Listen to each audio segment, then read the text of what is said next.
La Revolución Francesa fue un período en la historia muy importante para Francia en el que fue testigo del colapso de la monarquía y del establecimiento de la Primera República Francesa. Este también dejó un legado inquebrantable que hoy en día persiste en nuestros tiempos. Se trata de la primera Declaración de los Derechos del Hombre y del Ciudadano.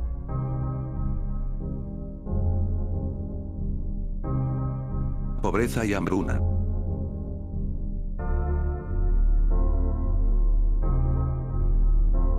La Revolución de 1789, como a veces se la denomina para distinguirla de las revoluciones francesas posteriores, tuvo su origen en problemas profundamente arraigados, que el gobierno del rey Luis XVI de Francia, quien reinó de 1774 a 1792, no fue capaz de solucionar. Estos problemas estaban relacionados principalmente con los problemas financieros de Francia, así como con la desigualdad social sistémica arraigada en el antiguo régimen. Los Estados Generales de 1789, convocados para abordar estas cuestiones, dieron lugar a la formación de una Asamblea Nacional Constituyente, un órgano de representantes elegidos de los tres órdenes sociales, que juraron no disolverse hasta que hubieran redactado una nueva constitución. Durante la década siguiente, los revolucionarios intentaron desmantelar la vieja sociedad opresiva y construir una nueva basada en los principios del siglo de las luces, ejemplificados en el lema: libertad, igualdad, fraternidad.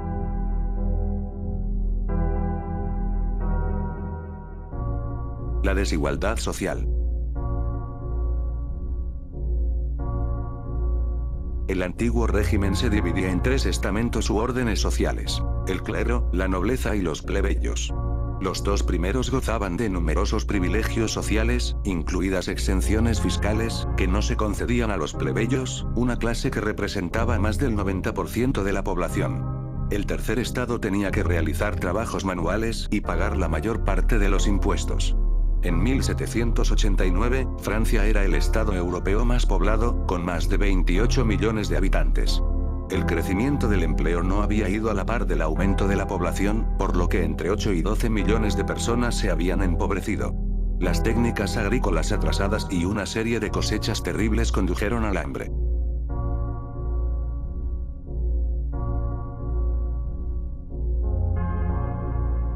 Los indicios de una revolución.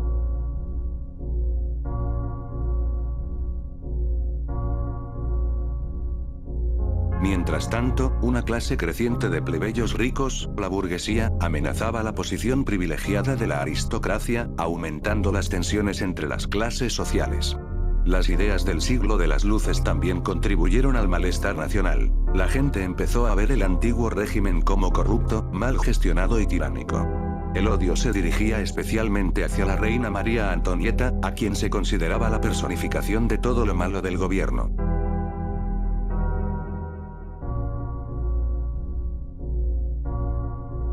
La tormenta, 1774-1788. El 10 de mayo de 1774, el rey Luis XV de Francia murió tras un reinado de casi 60 años, dejando a su nieto la herencia de un reino desolador y roto.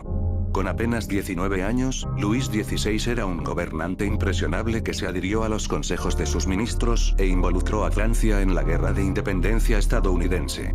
En 1786, Luis XVI fue convencido por su ministro de Finanzas, Charles-Alexandre Calonne, de que no se podía seguir ignorando el problema de la deuda del Estado.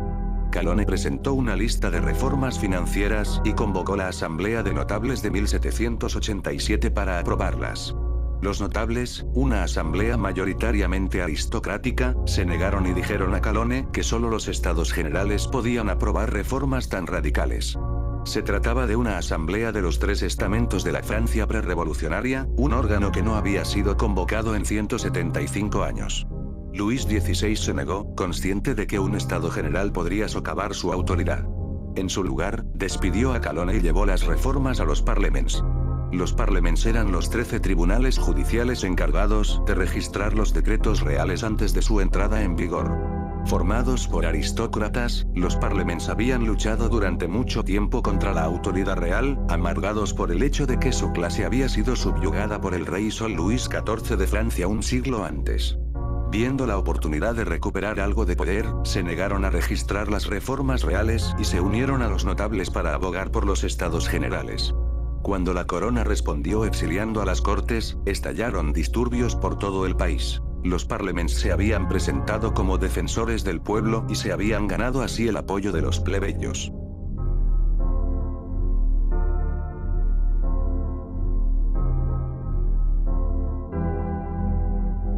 El surgimiento del tercer estado, febrero-septiembre de 1789.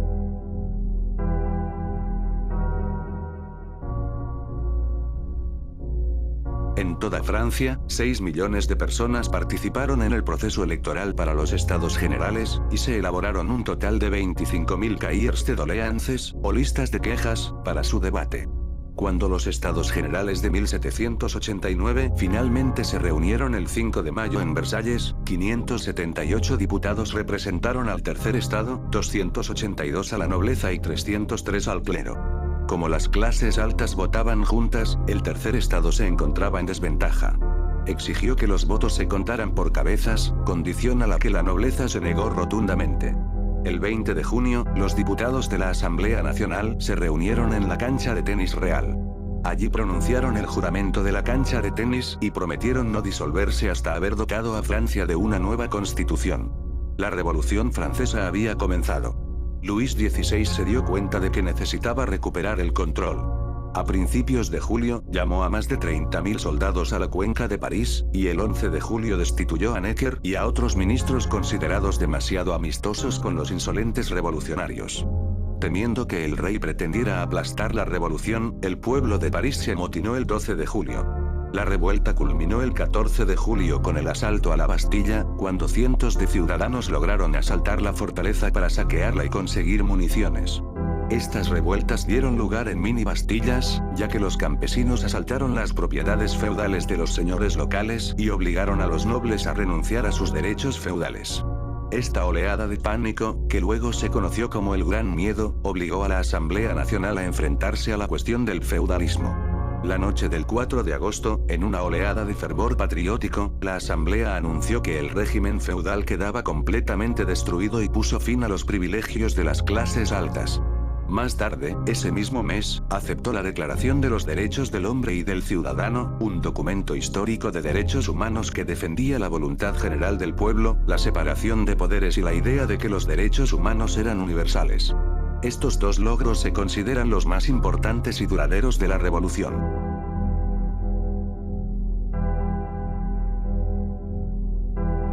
Una monarquía popular. 1789-1791.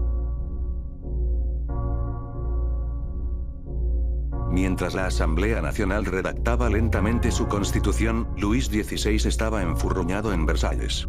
Se negó a aprobar los decretos de agosto y la Declaración de los Derechos del Hombre.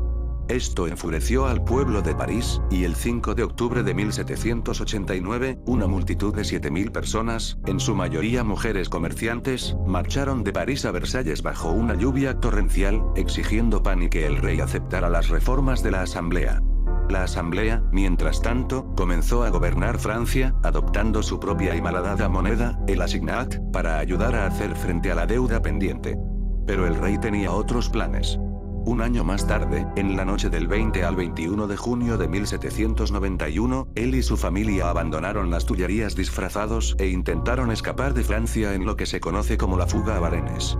Fueron rápidamente capturados y devueltos a París, pero su intento había destruido irrevocablemente cualquier confianza del pueblo en la monarquía.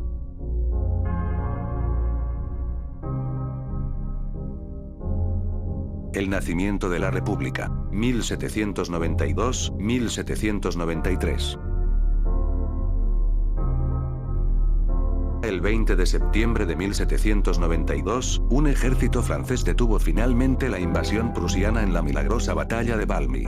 Al día siguiente, la Asamblea Legislativa, exultante, proclamó oficialmente la República Francesa.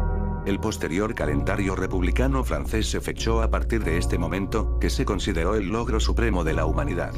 La Asamblea se disolvió y se convocó una convención nacional para redactar una nueva constitución. Una de las primeras tareas de la convención fue decidir el destino del depuesto Luis XVI, quien finalmente fue juzgado y guillotinado el 21 de enero de 1793. Su familia permaneció encarcelada en la Torre del Temple hasta el juicio y ejecución de María Antonieta en octubre de ese mismo año. El juicio y ejecución de Luis XVI conmocionó a Europa e hizo que Gran Bretaña, España y la República Holandesa se aliaran contra Francia.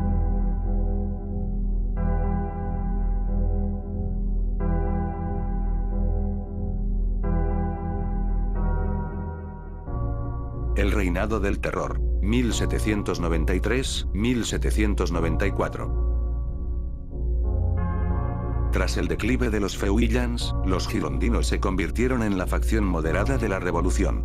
A principios de 1793, se les opuso un grupo de jacobinos, radicales llamado La Montaña, liderado principalmente por Maximilien Robespierre, Georges Danton y Jean-Paul Marat. Los girondinos y La Montaña mantuvieron una amarga rivalidad hasta la caída de los girondinos el 2 de junio de 1793, cuando unos 80.000 revolucionarios de clase baja y guardias nacionales rodearon el Palacio de las Tullerías, exigiendo el arresto de los principales girondinos. Los líderes girondinos fueron ejecutados. El subsiguiente reinado del terror, que duró de septiembre de 1793 a julio de 1794, se saldó con cientos de miles de arrestos, 16.594 ejecuciones en la guillotina, y decenas de miles de muertes adicionales. Aristócratas y clérigos fueron ejecutados junto a antiguos líderes revolucionarios, y miles de ciudadanos. Sus enemigos vieron en ello un intento de reclamar el poder total y, temiendo por sus vidas, decidieron derrocarlo. La caída de Maximilien Robespierre y sus aliados el 28 de julio de 1794 puso fin al terror, y algunos historiadores consideran que marcó el declive de la propia revolución. Los Termidorianos y el Directorio, 1794-1799. Mientras tanto, los ejércitos franceses habían logrado hacer retroceder a las fuerzas de la coalición, derrocando a la mayoría de las naciones coaliadas en 1797. La estrella de la guerra fue sin duda el general Napoleón Bonaparte, cuya brillante campaña italiana de 1796-97 lo catapultó a la fama. El 9 de noviembre de 1799, Bonaparte tomó el control del gobierno en el golpe del 18 de Brumario y puso fin al impopular Directorio. Su ascenso marcó el fin de la Revolución Francesa y el comienzo de la era napoleónica.